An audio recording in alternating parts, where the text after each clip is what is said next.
Welcome to another Insider Special Report.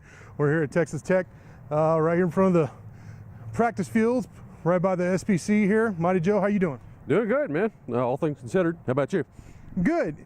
And there are a lot of negatives to come from the game, right? On Saturday, on Texas Tech's season opening loss to Ole Miss, 47-27. But there were some positives, all right? Yes. So we're gonna point out those positives here in this video. Joe, why don't you give us one or two positives? Yeah, I thought basically the skill positions on offense were exceeded my expectations. Yeah. I think in particular the receivers, they had a pretty clean game as far as catching everything that came their way. And then of course, Vasher with a couple of highlight reel plays. Wesley, I've been talking him up, Yeah, and I thought he had a really, really solid game. The sort of possession, reliable type receiver that you would expect, and that's what he demonstrated out there. And then you had contributions from some other guys in the receiving corps as well. This is what a Tech receiving corps should look like a little bit. And they were better than I thought they were going to be. I thought the running backs were fine, not spectacular, but they gave you enough, I think. In all things considered, with the freshman being thrown in there at quarterback. Yeah. A lot of freshmen would have done a lot worse than that. So I thought Bowman handled himself pretty good. And then one other thing I would point out is Hatfield, kicker. Hatfield. He looked like his old self. He did. For the first time in a long time. So he should be on that Groza award list. I think by midseason, he should have a great year. Yeah, he made 2 field goals, including one from 41 that would have been good from a lot longer than that. I mean, he drilled it right down the pike there.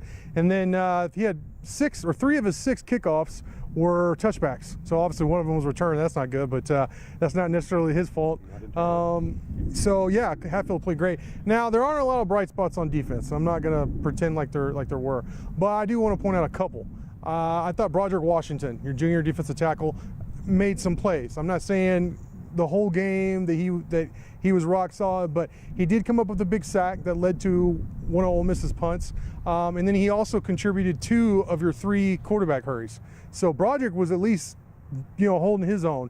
And then I thought Tony Jones, you and I talked about it on the day after podcast. Tony Jones, senior rush linebacker. I think honestly he looked better than Colin Hill overall. I mean, he got a sack, and then he provided some pressure and some other times. Was at least knifing into the backfield at times and showing off that athleticism, we know about and we've heard so much about. So to me, those were 2 big bright spots on defense. I think you could argue John Bonney. He led the team with 8 tackles. Obviously, he was just thrust out there into the starting lineup after getting here in fall camp just a couple weeks ago.